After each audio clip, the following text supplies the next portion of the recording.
Hello friend, reason class 7 आपका बहुत बहुत स्वागत है। हायर पर्चेज हमारा टॉपिक चल रहा था, आज हम आगे पढ़ते हैं। इसमें हम अपना फॉर्मेट सीखे थे कैलकुलेशन करने के लिए, हम कैलकुलेशन कैसे कैसे कर सकते हैं।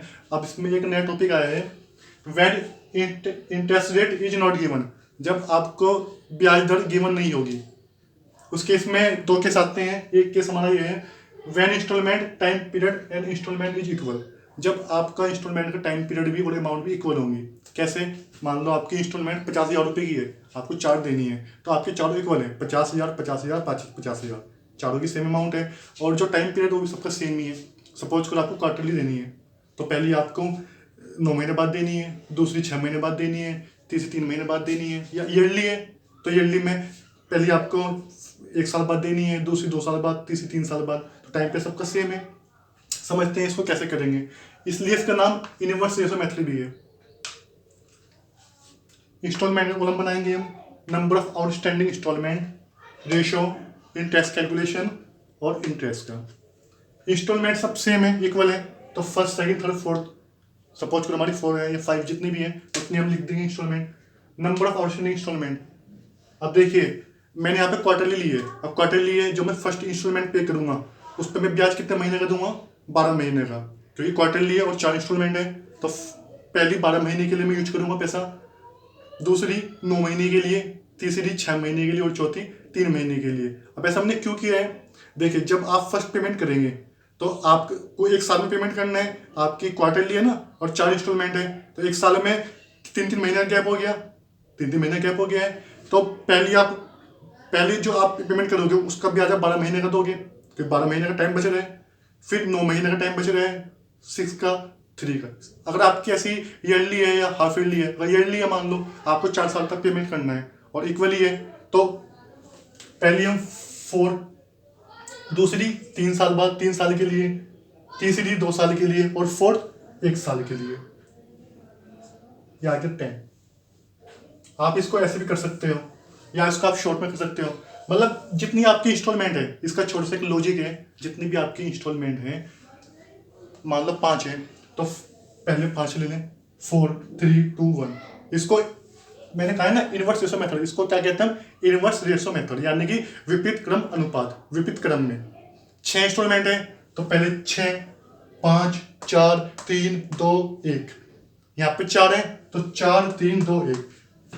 या तो आप इसको ऐसे लिख दो, ये मैंने आपको बताया है मंथ के हिसाब से, क्वार्टरली है या ईयरली होती।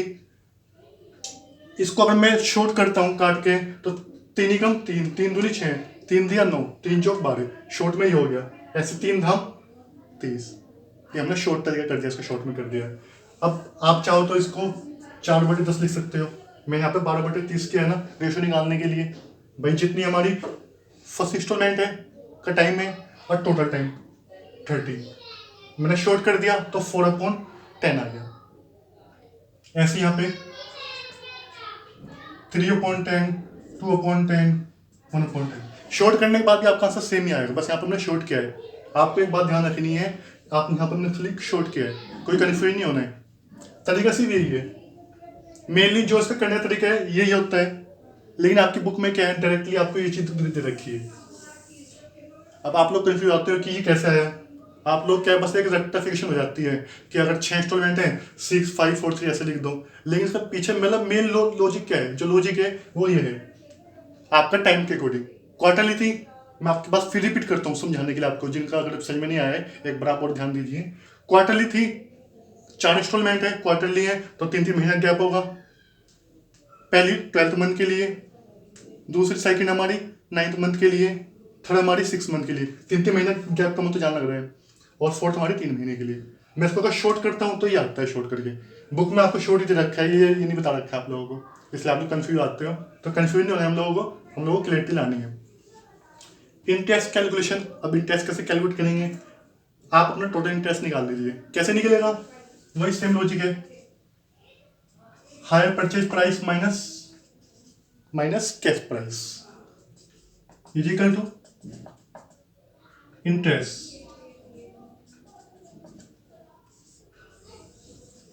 ये हम सब पढ़ चुके थे। हायर परचेज प्राइस में से अगर आप कैश प्राइस गिताओगे तो इंटरेस्ट आएगा, या हायर परचेज प्राइस में से इंटरेस्ट गिताओगे तो कैश प्राइस आएगा। ये तो एक मैथमेटिकली फॉर्मूला है। आप इसको चाहिए यहाँ ले लो, यहाँ ले लो, मतलब फॉर्मूला है। तो इंटरेस्ट कैसे निकला, ये ऐसा है। आपको हायर परचेज प्राइस गिवन होगा, कैश प्राइस गिवन होगा और आप इंटरेस्ट निकाल लोगे। इंटरेस्ट यहाँ पे जितना आया इसको लेके अब जो आपका रेशो है, रेशो से इसको मल्टीप्लाई कर दोगे। मैं इसको यहाँ पे या मैं इसको यहाँ पे 4/10 लिख सकता हूँ। आंसर इंटरेस्ट जो आएगा वो सेम ही आएगा, चाहे आप 12.30 कर दो चाहे 4.10 कर दो। सेम ऐसी सेकंड इंस्टॉलमेंट में टोटल इंटरेस्ट जितना है आपका इंटू 9/30 या 3/10, सेम थर्ड इंस्टॉलमेंट में, सेम फोर्थ में। अब आपको एक आंसर चेक करने के लिए जो आपका यहाँ पे टोटल इंटरेस्ट आएगा, तो यहाँ पे इंटरेस्ट आएगा, आपका टोटल इंटरेस्ट आएगा, वहाँ पे किसके इक्वल होगा, किस इंटरेस्ट के, जो आपने कैसे निकाला है, hire purchase price minus cash price is equal to interest. वो इंटरेस्ट जितना टोटल इंटरेस्ट है आपका वो यहाँ पे दोनों सेम आना चाहिए। जो आपने इनको चारों को जोड़ने के बाद यहाँ पे आपका जो इंटरेस्ट है ये सेम आना चाहिए। ये आप इसको ऐसे चेक कर सकते हो। अब जो सेकंड है हमारा, जो सेकंड फॉर्मूला है, मतलब उसको हम पढ़ते हैं, इसको आप नोट कर लीजिए।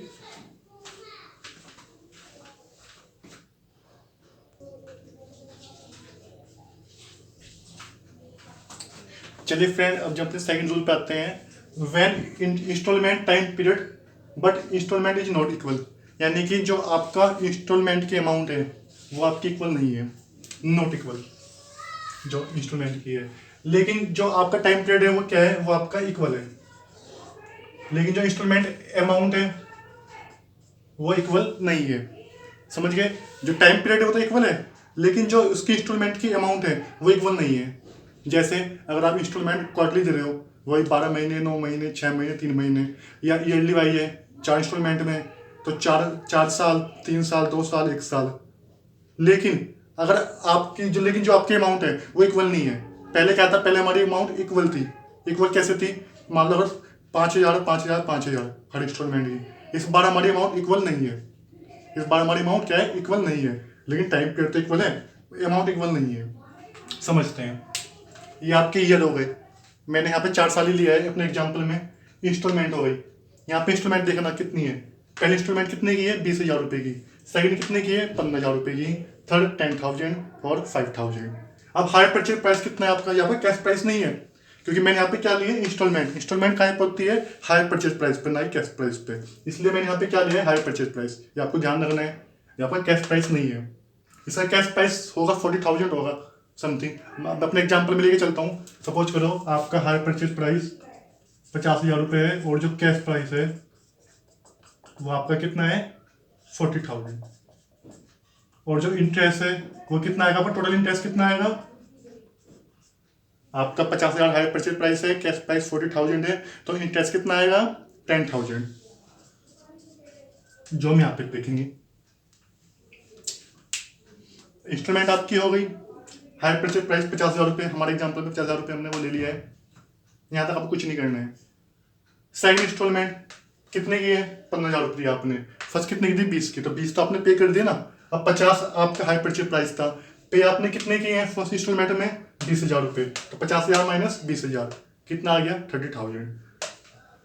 सेकंड 15,000 की पे की आपने, 30,000 माइनस 15,000 रुपये जो आपने ये पे की, ये आपका यहाँ पे आ गया, ये आपका यहाँ पे आ गया, ऐसे ही आपका यहाँ पे चला जाएगा।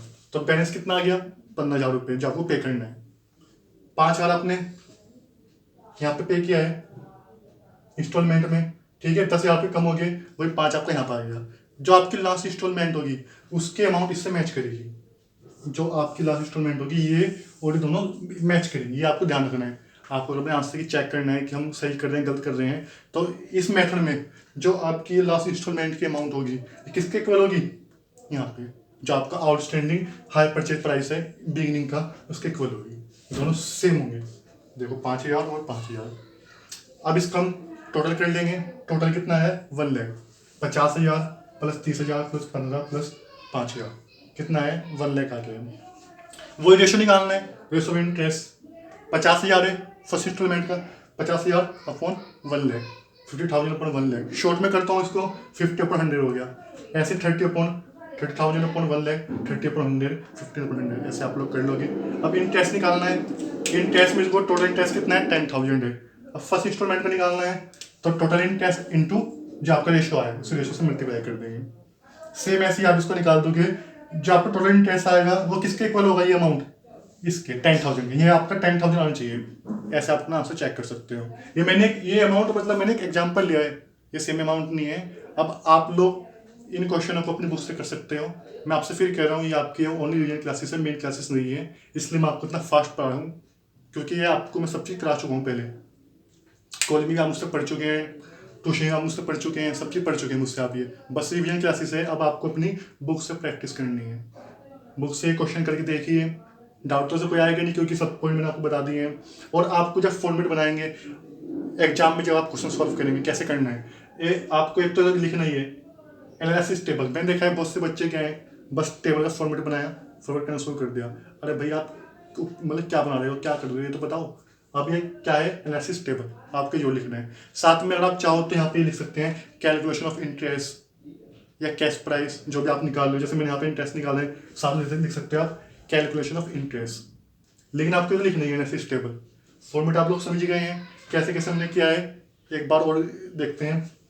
आपकी इंस्टॉलमेंट थी, यहाँ पे क्वेश्चन क्या है हमारा, इंस्टॉलमेंट की अमाउंट आपकी सेम नहीं है, टाइम पीरियड तो सेम है, इंस्टॉलमेंट की अमाउंट सेम नहीं है, टाइम पीरियड हमारा सेम ही है। तो आप देख सकते हो इंस्टॉलमेंट पहली 20,000, सेकंड 15,000, 10,000, 5,000, यानी 20,000, 15,000, 10,000, 5,000, सब मतलब इक्वल, मतलब अनइक्वल है, इक्वल नहीं है। तो आपने कैसे किया, आपने पहले 5 प्राइस लिखा, उसमें से आपने फिर सेकंड ईयर पे आपने फर्स्ट ईयर की इंस्टॉलमेंट घटाई है, थर्ड ईयर में आकर आपने सेकंड ईयर की इंस्टॉलमेंट घटाई है, और फोर्थ ईयर जितनी आपकी है, जो आपका लास्ट ईयर होगा, मैं 4, 5, 6 जितने भी है, जो लास्ट ईयर होगा उसकी जो अमाउंट आएगी निकल के, बैलेंस अमाउंट बिगिनिंग की हायर परचेज की, वो किसके इक्वल होगी, आपकी लास्ट इंस्टॉलमेंट की। एक तो आप ही चेक कर सकते हो, टोटल किया आपने, इसका प्रोडक्ट करके ऐसे निकाल दिया, इसका रेशो निकाल लिया, फिर आपने इसका ऐसे कर दिया। चलिए अब जा उसको नोट करिए।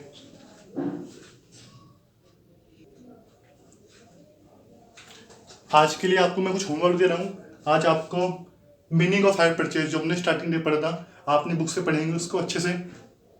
Advantage of hire purchase, disadvantage, क्या क्या एडवांटेज है hire purchase in the book of, मतलब सेलर की बुक में, यानी कि हायर परचेज और सेलर की बुक में, परचेजर की बुक में किस किस के दोनों क्या करते हैं आपको, हायर हायर परचेजर के यहाँ भी और हायर सेलर के यहाँ भी, दोनों की आपको पढ़नी है। इसमें भी एडवांटेज और डिसएडवांटेज है, दोनों को एडवांटेज होते हैं, दोनों को डिसएडवांटेज होते हैं। एक आपका समाज के लिए भी है, सोशल के लिए भी, क्या एडवांटेज और क्या डिसएडवांटेज है इससे, तो आप एक बार उसमें नजर मार लेंगे, उसको भी आप पढ़ लेंगे। आपके एग्जाम के पॉइंट ऑफ व्यू से थोड़ी बहुत इंपॉर्टेंट है। ये आपका मीनिंग, डेफिनेशन इसकी, एडवांटेज और डिसएडवांटेज इसके बहुत आपके लिए मतलब बहुत यूजफुल है, बहुत आपके लिए इंपॉर्टेंट है। थ्योरी में अगर आप लोग थ्योरी करते हैं तो आपके लिए बहुत इंपॉर्टेंट रहेंगे, इसलिए आप लोग एक बार इसको ही पढ़ेंगे बुक से। उसके बाद आपको क्वेश्चन करने न्यूमेरिकल, अभी आपको एंट्री बनानी है। अभी एंट्री आपको मैं आगे समझाऊंगा कैसे कैसे होंगी एंट्री, आगे जो हमारे लेक्चर है उसमें कराऊंगा। फिलहाल तो आपको जो मैंने आपको टेबल समझाई है, interest include, not include, instalments equal, not equal, time period equal, not equal, जो जितने भी आपकी बुक में क्वेश्चन है आपको सॉल्व करने हैं, बड़े आराम से सॉल्व हो जाएंगे, क्योंकि करने का तरीका सिर्फ वही है जो मैंने आपको बताया है। मैंने आपको सारी बातें बता दी हैं उसमें, क्वेश्चन में कैसे कैसे क्या करना है, तो आप लोग उन क्वेश्चन को कर लीजिए।